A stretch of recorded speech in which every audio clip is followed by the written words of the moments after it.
네, 강프로입니다. 자, 삼성중공업 오늘 한번 볼 텐데 지금 장중인데요. 1% 전후에 등락을 보이고 있습니다. 자, 제가 계속해서 이야기를 드리고 있는데 조선업은요. 올해 들어서 완벽하게 턴어라운드에 성공을 했습니다. 자, 이 턴어라운드가 주가 측면에서도 그렇고요. 그리고 실적 측면에서도 그렇습니다. 자, 실적에 대해서 한번 보면 간단합니다. 이해하는 부분을 간단하게 가지고 가셔야 되고, 그리고 실적에 대비해서 주가가 먼저 상승을 한다는 걸 알아야 돼요. 자, 그리고 이 실적 측면에서 보게 되면요. 어떤 식으로 보셔야 되냐면 22년도까지는 적자폭이 크게 나왔죠. 자, 근데 배를 만드는데 한 달, 두 달, 1년 이렇게 걸리는 게 아니죠. 짧아야 한 3년씩 이런 식으로 기간이 장기간 걸리기 때문에 지금 나오고 있는 흑자의 실적은 규모로 봤을 때는 그렇게 크지 않다고 보실 수도 있습니다. 올해 예상치가 2,300억 정도가 예상치로 잡혀 있고요. 그리고 분기별로 나눠서 봤을 때는 196억, 589억, 759억 그렇게 크게 이 전환점을 못 찾을 거예요. 자, 근데 과거에 있었던 적자 수주 물량들을 모두 다 커버를 하고 나서 흑자 전환이 되는 것이기 때문에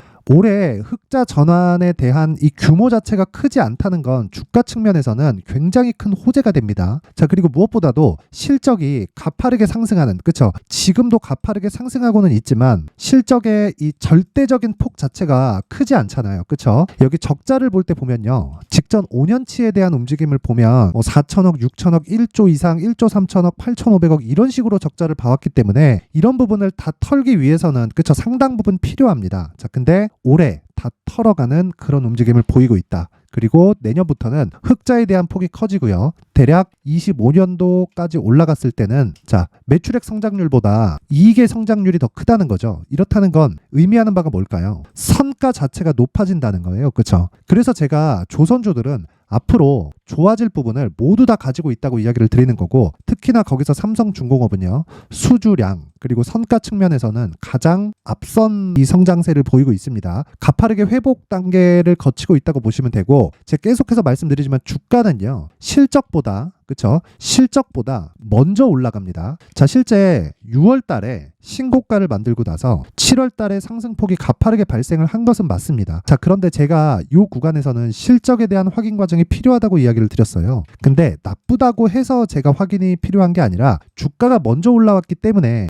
조정 구간을 거쳐야 된다는 거고, 그리고 9월 그리고 10월 달에 나왔었던 조정은요. 한 가지 내용만 기억하시면 됩니다. 시장에 대한 안 좋은 부분을 반영하면서 주가가 빠진 거다. 즉 시장이 하락함으로 인해서 주가가 하락했다는 거죠. 자, 이런 구간에서 지금도 시장이 안 좋아지면서 하락할 수 있는 거 아닌가 이렇게 보시는 분들이 있을 텐데 그런 일은 없습니다. 왜 그러냐면 시장이 하락하기 위해서는요. 무조건 환율이 같이 따라 올라가 줘야 되는데 지금 환율은요. 1,319원입니다.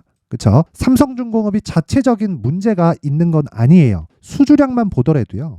23년도 수주량은요. 23년 8월달, 8월달까지 LNG 운반선만 10조 이상의 수주를 달성을 했고요. 자, 1분기에 1조 6천억, 2분기에 1조 9천억, 3분기에 2조대입니다. 자, 삼성중공업의 실적만 합치더라도 어느 정도가 나옵니까? 6조 가까이 되죠. 10조 이상이라는 건 삼성중공업이 압도적으로 한국 조선사에서 높은 수주를 기록하고 있다는 거고, 그만큼 선가도 높게 받고 있다는 겁니다. 그만큼 기술력에서 이제는 조선 빅3 내에서도 격차가 벌어지고 있다는 거겠죠. 이 내용에 대해서 반드시 기억을 하셔야 되고, 우리가 이해해야 되는 한 가지 내용은 주가가 먼저 반영한다는 거고요. 그게 좋을 부분뿐만 아니라 나쁠 부분까지 함께 반영을 하기 때문에 우리는 어떻게 이해를 해야 됩니까? 이미 나빠질 부분을 반영했다. 자, 여기서 제가 환율을 한번 볼게요. 자, 환율을 한번 보면 오늘 환율이요. 1,319원. 오늘도 올라가고 있습니다. 오늘 같은 경우에는 시장 내용만 봐서는 그렇게 쏙 좋은 움직임을 보이지 못하고 있어요. 근데 왜 이런 움직임을 보이느냐? 한국 시장은 아직까지 미국 시장보다는 상황이 좋지 않아요. 그러니까 절대적으로 규모가 작기 때문에 상황이 좋지 않은 것은 맞아요. 그런데 시장에 대한 회복 속도도 미국 시장에 비해서 작을 수밖에 없고, 그건 실적에 대한 영향인데, 실적에 대한 영향을 먼저 받아서 종목단에서 움직인 게 올해 초에 뭡니까? 2차전지,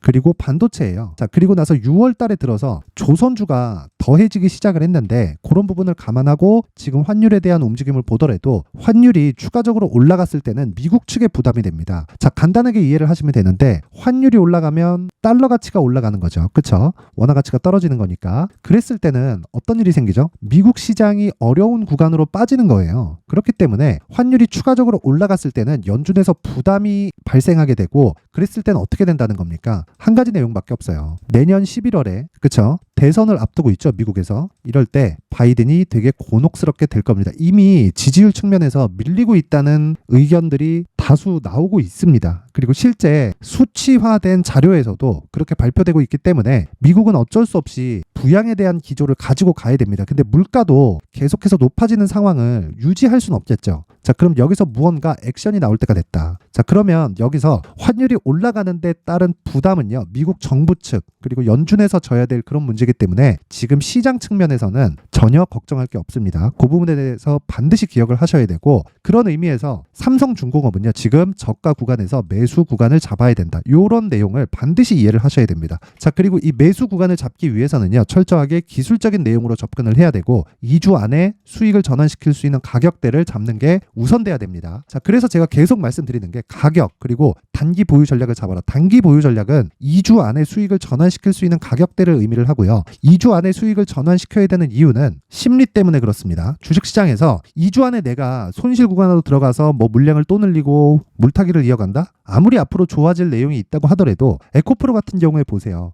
에코프로 성장하지 않을 거라고 생각하나요? 당연히 성장하겠죠. 근데 150만 원에서 막 60만 원, 70만 원까지 빠지잖아요. 그러면 어떻게 됩니까? 쫄립니다. 이건 어쩔 수가 없어요. 그래서 내가 얼마에 잡는지가 중요한 거지 어떤 종목을 잡는지는 얼마에 잡는 걸 판단하고 난 이후가 되어야 됩니다. 자, 그래서 계속해서 강조드리는 단기 보유 전략, 그쵸? 2주 안에 수익을 볼 수 있는 가격대를 잡는 게 우선해야 되고, 자, 최근에 오늘 같은 경우에도 그래요. 시장의 내용이 좋지 않지만 시장의 내용이 좋지 않은 과정에서 2차 전지는 강세를 보입니다. 이렇다 보니까 그쵸? 2차 전지 쪽으로 수급이 쏠려 들어가게 되고 나머지 종목들은 상황이 안 좋은 좀 그런 상황이 되고 있기 때문에 반대로 우리가 역으로 돌려서 봤을 때 2차 전지만을 우리가 보유해 갈 수 없죠. 그렇죠?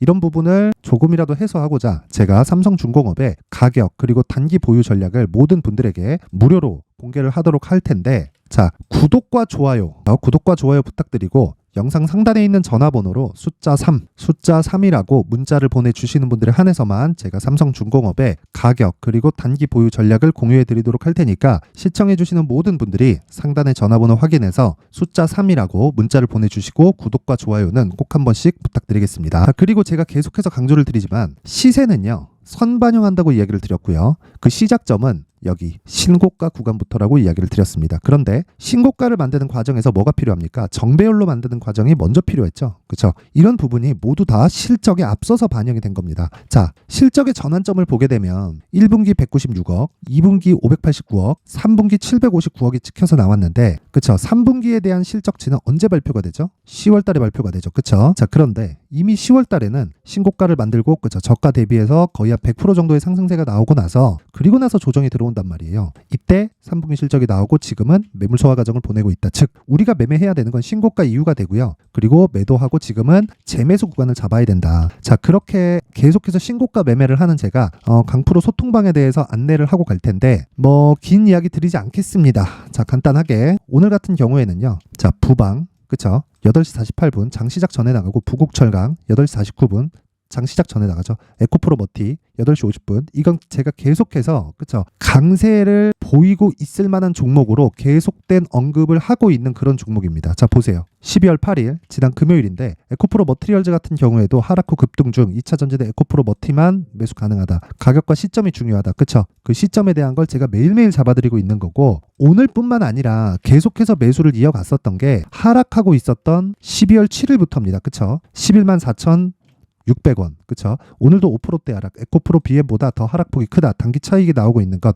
양극재 기업은 12월 3일인가 4일일 겁니다. 그때 44조 수주로 기준이 변경되었다. 삼성 SDI에서 들어온 수주를 이야기를 드리는 거고요. 그때부터 제가 계속해서 매수를 해야 된다고 이야기를 드렸지만 2주 안에 수익 전환이 돼야 되기 때문에 고가 매수할 게 아니라 최소한 우리가 매수할 수 있는 가격들을 찾자. 그렇게 이야기를 드리고 있는 겁니다. 그런 부분을 소통방에서 진행을 하고 있고 제가 장 시작 전에 그쵸? 금요일 같은 경우에 칩스앤미디어 대략 한 10% 정도의 수익, 솔브레인 홀딩스 한 3% 정도 수익 마감이 됐고요. 카페24 거의 한 10% 가까운 수익 구간에 마감이 됐습니다. 자, 오늘 같은 경우에도 마찬가지예요. 오늘 같은 경우에도 보면 12월 10일을 맞죠? 부방 한 10% 정도 장중 수익이 발생을 했고, 내가 고가에서 포기를 하더라도, 그쵸? 고가에서 한 5% 정도를 주고 나오더라도 5% 수익은 가능하다. 근데 이런 부분을 정확하게 신고가 구간에서, 신고가를 달성한 종목 기준에서 매매가 진행이 되고, 부국철강 같은 경우에도 마찬가지입니다. 자, 내용 보시면 신고가를 먼저 달성을 하고 돌파 관점으로 집중을 하죠. 장중에 내가 충분히 포기하고 나오더라도 5% 이상의 수익 달성은 가능하다.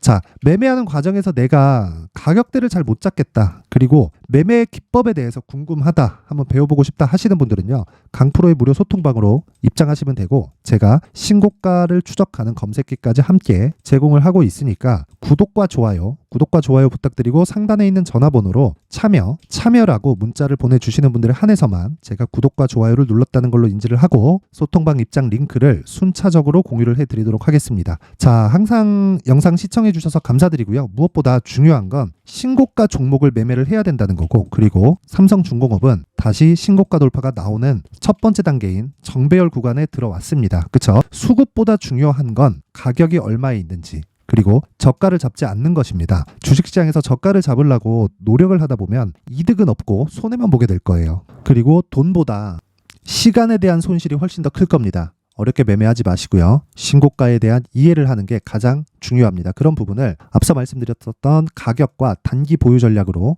제가 내용을 준비를 해놨고, 그리고 실시간 내용, 그쵸? 신고가 매매에 대한 여러 가지 종목들에 대한 공략법을 여기 소통방에서 무료로 진행하고 있으니까 구독과 좋아요, 그리고 상단에 있는 전화번호로 참여라고 문자를 보내주시면 제가 한 분 한 분 빠짐없이 소통방 입장 링크를 공유해 드리도록 하겠고요. 삼성중공업의 가격적인 전략이 궁금하다 하시는 분들은요. 제가 숫자 3이라고 문자를 보내주시면 제가 한 분 한 분 빠짐없이 다 공유를 해 드리도록 하겠습니다. 자, 그리고 제가 신고가 주도주, 그쵸? 올 연말에 또는 연초까지 해서 시장은 불안할 수 있는데 시장 대비해서 강세를 보일 수 있는 신고가 주도주를 준비를 해놨으니까 영상 끝까지 시청하시고요. 모든 분들이 성공 투자하셨으면 좋겠습니다. 근데 올 한 해를 뒤돌아보니까 구간별로 큰 수익이 나왔었던 종목들이 꽤 많이 보입니다. 1월 달에는 AI 관련주들이 있었고요. 그리고 2월 달부터는 2차 전지가 계속해서 강세를 보였죠. 자, 그리고 나서 3월 달이 되니까 AI 반도체 관련주들이 신고가를 만들면서 5월 달부터 시세를 큰 폭으로 냈죠. 저가부터 따진다면 한미반도체와 같은 종목들도 올 한 해 6배 정도의 시세가 나왔습니다. 혹시라도 올해 수익을 보지 못하신 분들이 있다면요. 어떻게 시세가 움직이는지 반드시 익혀 놓으셔야 되고요. 만약에 그런 부분이 아직 준비가 되어 있지 않다면 어중간한 종목들 사고팔고 하지 마시고요. 딱 한 종목에 비중을 제대로 넣어서 확실하게 수익을 보는 방법이 필요합니다. 자, 그래서 제가 23년 12월 달 강프로의 대시세 종목을 준비를 해왔고요. 이 종목은 대기업을 상대로 안정적인 매출 구조를 갖추고 있는 데다가 이 규모가 40%를 넘나들고요. 호황기 때는 50%를 넘나드는 역대급인 이익 구조를 갖추고 있어서 대체 불가능한 기업이라고 보셔야 됩니다. 자, 지금 현재 주요 거래처는요. 삼성전자, 인텔, 하이닉스, TSMC, 엔비디아까지 모든 반도체 업체를 고객사로 확보하고 있는 상황이고요. 이 재무제표 상황을 보면요. 이익률 자체가 넘사벽인 걸 알 수 있습니다. 넘을 수 없다는 거겠죠. 첫 번째 급등 포인트를 보면요. 앞서서 보여드렸었던 실적은요. 23년도 개화 시기에 접어들었었던 AI 반도체 실적이 포함되지 않은 실적입니다. 자, 그런데 올 한 해 개화 시기에 접어들었었던 새로운 반도체의 실적치가 더해지면요. 질적인 성장보다 양적인 증가가 함께 이루어지게 되고요. 그런 부분을 한미반도체가 이미 시세로 보여줬죠. 저가부터 6배 강세를 보인 상황이 있습니다. 강프로의 무료 소통방이죠. 어떻게 매매를 했느냐. 5월 25일 날, 그쵸? ISC를 49,800원에 매수를 했고요. 자, 그리고 나서 2달도 되지 않아서 한 100% 정도의 수익을 만들어냈습니다. 자, 근데 6월 2일 날 내용 한번 확인해 보시면, 자, 한미반도체 26,000원까지 올려서 잡겠다는 내용이 있죠. ISC와 함께 새로운 반도체 관련 종목입니다. 이때 당시 가격이 25,650원이었는데 그냥 올려서 잡으라는 거겠죠. 지금 현재 한미반도체 가격이 62,000원인 걸 본다면요. 항상 주가는요. 신고가 이후에 공략하는 것이 좋고, 그랬을 때 단기간에 100% 수익이 가능한 구조를 만들 수 있습니다. ISC도 그렇고 한미반도체도 마찬가지예요. 당연히 에코프로도 마찬가지입니다. 두 번째 급등 포인트를 보면요. 자, 개인용 PC를 비롯해서 서버, 클라우드, 그리고 우리가 사용하는 스마트폰까지 기본적인 PC 구조와 동일하고요. 새로운 반도체의 구조도 동일한 구조를 갖추고 있습니다. 자, 근데 한미 반도체의 상승 이유도요. 이러한 구조가 동일하게 진행되기 때문이고 이 구조는 절대로 바뀔 수가 없습니다. 11월 달에 새로운 뉴스가 나왔습니다. 자, 온 디바이스까지 더해지면 비메모리의 사용처는 계속해서 증가할 것은 너무 당연한 이야기고요. 그런 부분을 감안했을 때 이 기업은요. 질적인 부분에 대한 성장이 아니라 양적인 증가까지 이룰 수 있는 상황이 된 겁니다. 한미반도체의 시세를 보면 아직은 굉장히 저렴한 상태를 유지하고 있고요. 세 번째 상황을 보면요. 엔비디아의 실적인데요. 이건 올해 초 대비해서 4배 정도의 상승폭이 나왔고요. 주가도 그 정도가 당연히 올랐죠. 주식 투자를 할 때는 예상하는 게 아니라 확정치를 보고 매매를 해서 수익을 낼 수 있어야 됩니다. 앞서서 제가 보여드렸었던 내용인 ISC도 그렇고요. 한미 반도체도 그렇고 확정된 내용이 있었죠. AI에 대한 개화 시기에 맞춰서 삼성전자와 SK 하이닉스가 강세를 보이는 구간이 있었고요. 엔비디아가 강세를 보였습니다. 자, 삼성전자도 그렇고 하이닉스도 그렇고 엔비디아도 마찬가지고요. 생각해 보시면 세력들이 어찌할 수 없는 정도의 사이즈를 가지고 있는 그런 종목들이죠. 그렇기 때문에 제가 계속해서 이야기를 드리는 겁니다. 확인하는 데는 확정치가 필요하다고요. 엔비디아 실적만큼 확실한 재료가 있을까요? 엔비디아의 실적의 증가세는요. 앞으로 다가올 AI 반도체의 수요 증가가 있을 수밖에 없다는 거고, 그리고 그에 맞춰서 단가는 폭증하고 있는 상황인 게 엔비디아의 실적을 보면 알 수 있고요. 그리고 삼성전자와 SK 하이닉스로 연결이 되고요. 그래서 한미반도체가 올라온 그런 상황입니다. 한미반도체만큼 추가적으로 상승할 수 있는 종목이 있다는 게 하이닉스를 포함해서 삼성전자의 시세 그리고 엔비디아의 실적을 보면 알 수 있고요. 그래서 준비한 4분기 대시세 종목, 내년 초까지 강세를 보일 수 있는 종목을 준비를 해왔습니다. 어렵게 생각하지 마시고요. 기본적으로 신고가 구간에 있는 종목이기 때문에 하락에 대한 저항성은 충분히 갖춰져 있는 종목이고 이미 시세가 시작이 됐습니다. 자, 무엇보다 중요한 건 얼마에 사는 걸 텐데 제가 그런 부분까지 상세하게 준비를 해놨으니까 영상 상단에 있는 전화번호로 대시세라고 문자를 보내주시는 분들에 한해서만 무료로 공개를 하도록 하겠습니다. 매매하는 과정에서 수익이 잘 안 난다 하시는 분들은 이 종목 딱 받아가서 큰 수익 내셨으면 좋겠습니다.